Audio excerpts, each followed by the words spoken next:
Welcome back, everyone. I'm the Diabolic Gamer, and today we start on one of my favorite organizations in Pathfinder 2E. That's right, today we're going to start with the Hellknights, and today we're going to start with the Hellknight Armiger. But before we get into that, what is a Hellknight? Well, Hellknights are the devil worshipping true knights, I guess, of order and law.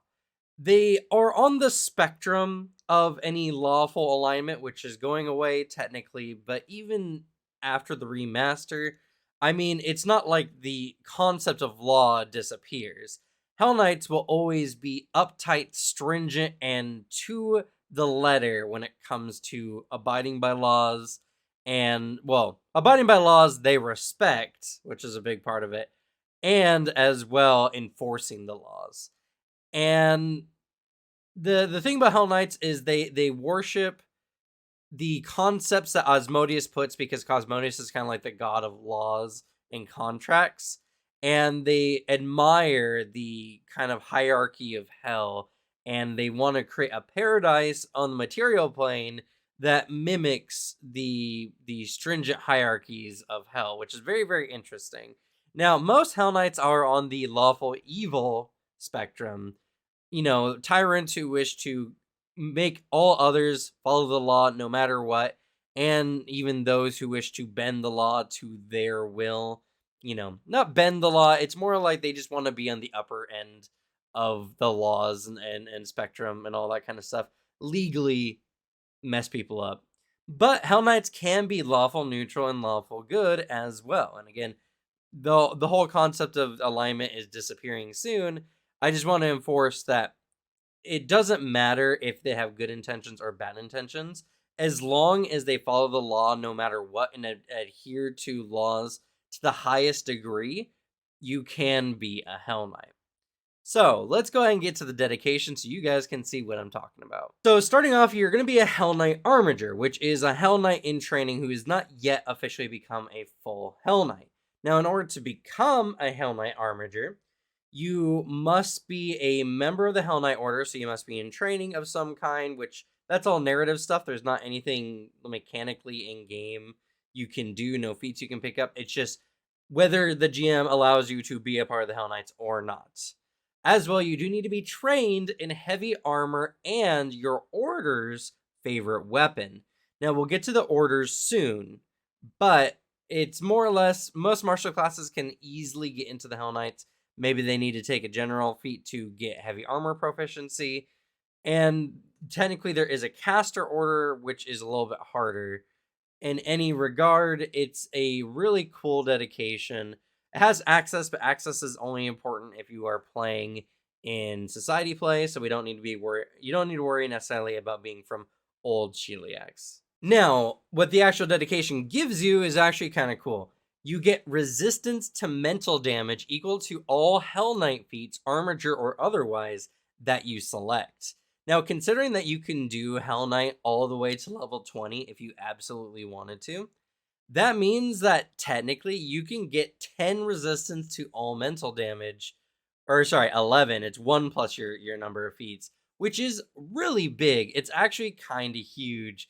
And on top of that, you become trained in Intimidation and Hell Lore, or if you're already trained, you become Expert instead, which means you can get Expert proficiency really early on in both Intimidation, which is really good, and Hell Lore. Overall, the dedication feat gives you a lot of good things. Mental damage is not super common, so the resistance to mental damage is not a very huge thing, but it is good when it does come up, and the extra proficiencies are just going to be beneficial. Not only that, but it has the special part down here that states that whenever you're selecting archetype feats, you can't archetype out a Hell Knight, but you can archetype into the other Hell Knights as long as you meet the prerequisites, and you don't need to worry about the whole 2 feats yada yada thing. So overall, the Armiger dedication, pretty good so far, but let's continue. Ardent Armiger is a really solid feat in the fact that if you are ever told or coerced or anything, you have a strong resistance to it. You get a +1 circumstance bonus to saves against mental effects that intend to improve your attitude towards anyone else, really. You also get this bonus to will DCs against someone attempting to coerce you, demoralize you, make an impression, or make a request of you. You don't do anything for anyone else unless you choose to do so, which is pretty solid and very Hellknight. I absolutely love it. And not only that, but if you are forced to, by magic or otherwise, do anything against your tenants as a Hellknight, you get a free reaction to attempt to break free from whatever's controlling you. Now, this can only happen once per effect, so if you're dominated, told to do something against your tenants, and then you fail to break out of it, you can't do anything else, no matter how many times you are forced to break your tenants. But the one chance is very solid, and again, this is very situational. But when it happens, you're going to feel like a badass, because no one's going to be able to tell you what to do magically or just with good words. It's absolutely great. I love Hellknight so much. But let's get on to the next feat. Next up is Diabolic Certitude, and this is a feat that I'm kind of like on. So it's a free action. Anytime your turn begins and you see a devil, you can attempt a recall knowledge check. So it's a recall knowledge on a free action, which is pretty good.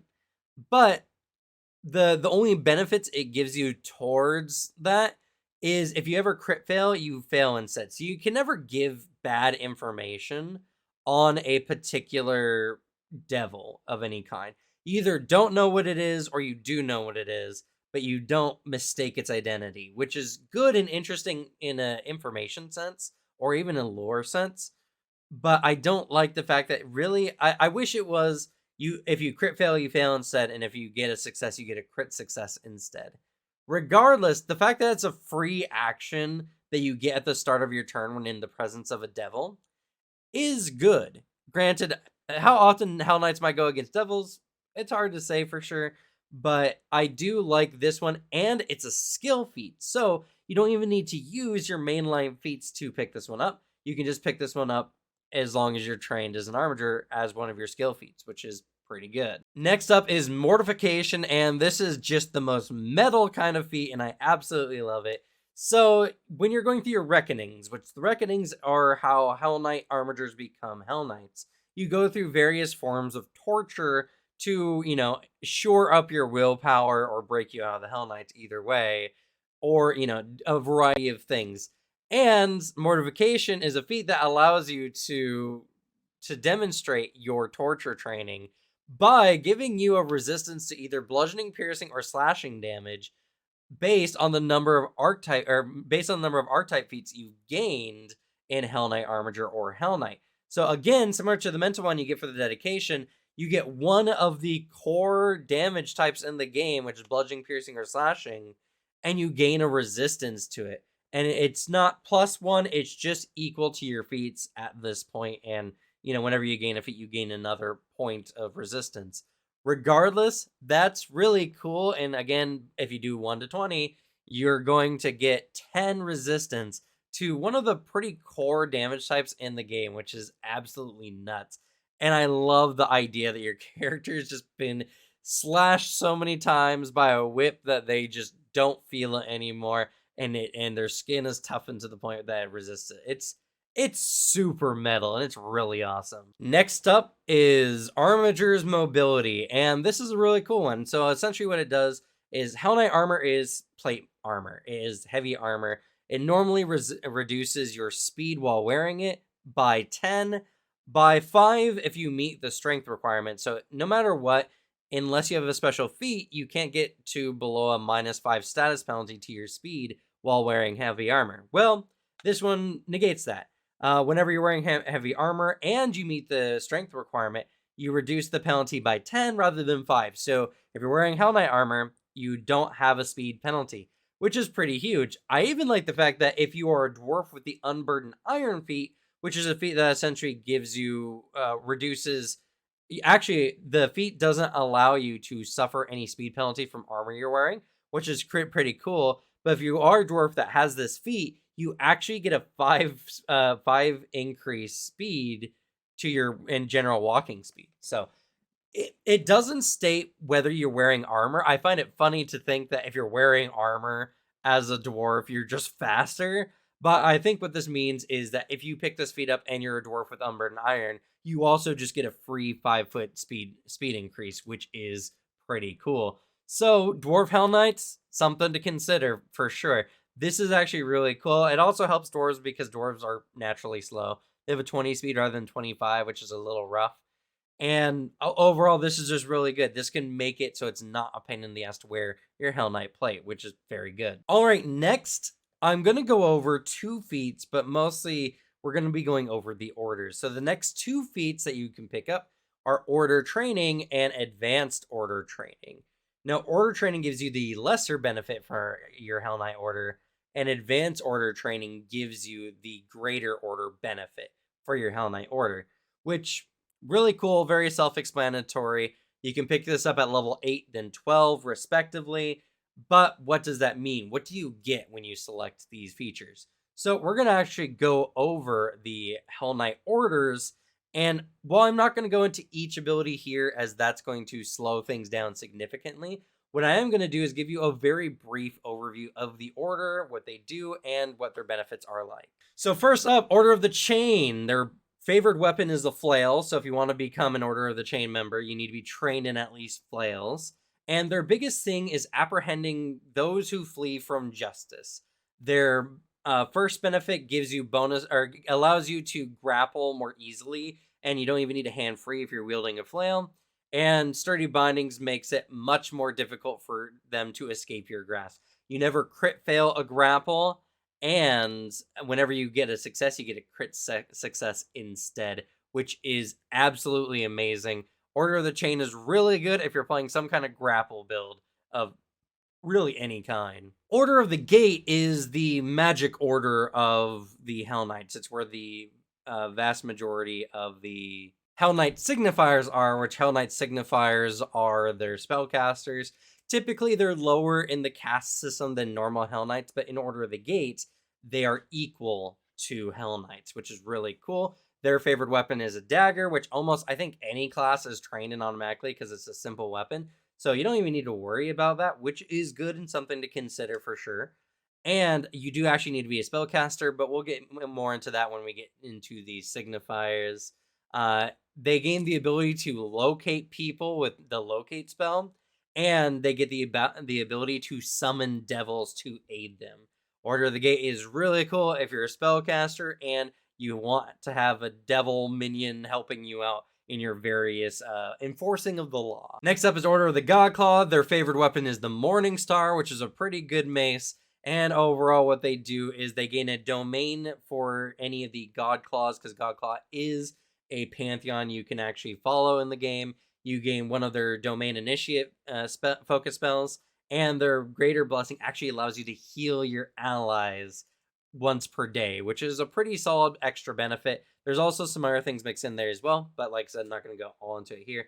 And obviously, you can see it all here on screen anyway. So we're going to move on to the next one. Next up is Order of the Nail, and they are the monster fighting nature, like surveying style of Hellknights. They're proficient in getting around natural rough terrain, and that's their beginning benefit. And their later benefit, the greater one, is they gain bonuses for recall knowledge on beasts. And I think it's, any animal or beast, you get extra benefits for identifying them with recall knowledge, which is pretty cool and very interesting for some types of campaigns for sure. So Order of the Nail. Oh yeah, they also have the Halberd and Lance, which I'm always a big fan of spear/lance styles of fighting. And Order of the Nail, that's their favorite weapon. So that's really, really cool. Next up is Order of the Pyre, and they are the mage slayers of the Hellknights. Their favorite weapon is the glaive, which makes sense. It's a reach weapon, so, mages can't get away super easy. They get resistance, or they gain the resist energy spell twice per day as their initial benefit, and then their greater benefit, they can stupefy people with some of their strikes. It's called Spiritual Disruption.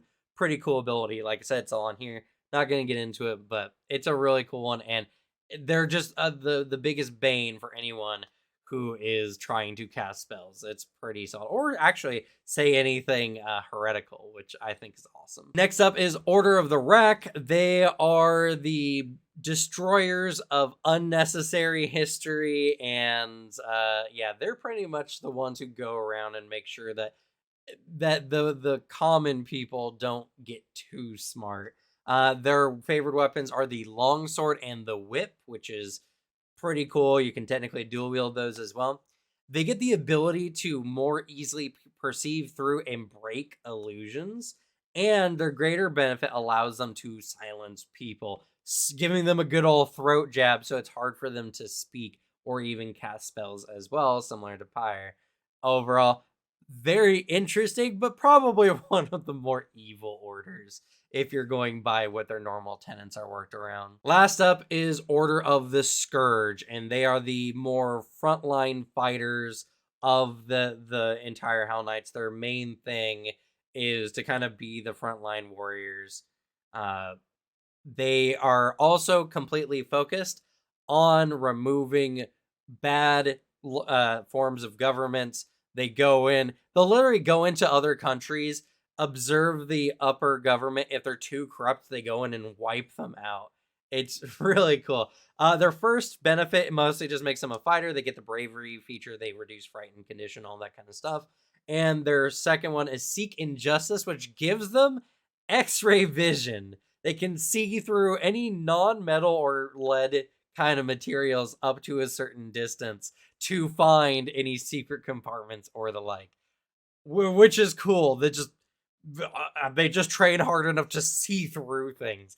I guess that's just the training regiment of Hellknights, which is pretty sick. All right, now we do have 1 feat remaining, but before we get to that, please subdue the subscription button that's somewhere down here at this point and join the ranks of the Hellknights who are going to enforce lawfulness throughout the lands here at the channel. We talk all things Pathfinder and Table Talk, as well as a variety of other things. Come check us out. We also have a Discord linked in the description. So if you want to come join our community, that's the place to go. Thank you, and at least leave a like, please. Anyway, let's go ahead and get on to the last feat. The last feat is Hellknight Order cross-training, and now that we've gone through the orders, you know kind of what this means.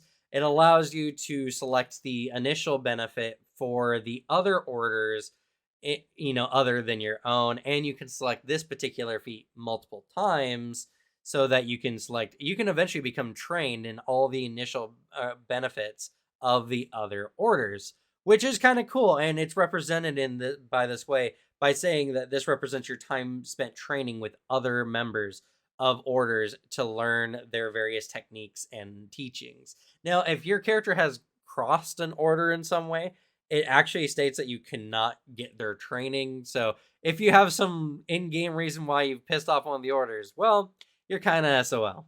But that's going to be it for the Hellknight Armiger. Hopefully this video helped you guys out, kind of figure the general orders and what you would like to select. And as well, you can go ahead to Archive and Nethys to check out some of the stuff there. It's a very helpful site to get a lot of this information. And like I said, I didn't want to go through absolutely everything because then the video would take, way, way longer. And I hope it helped. I absolutely love the Hellknights. And be on the lookout because the next 2 videos we're going to be doing as far as our weekly archetype videos is Hellknight and Hellknight Signifier. So the tried and true Hellknights for all our martial friends, or the Signifiers, the faceless adjudicators of the law, the Signifiers for our spellcasters. It's going to be a great time. I'm super excited. I absolutely love the Hellknights. Maybe I'll make a video on just like Hellknight lore and Hellknights in general. Granted, some of it's kind of being rewritten because, the Hellknights are not a great order and they have some problematic histories that with the new modernization of Pathfinder, I'm sure they're downplaying quite a bit, but Hellknights are not great people most of the time. So, but I think it'd be fun either way. Anyway, thank you all so much for watching. Good luck with your games. Leave the bad luck to me. And I'll see y'all next time. Bye.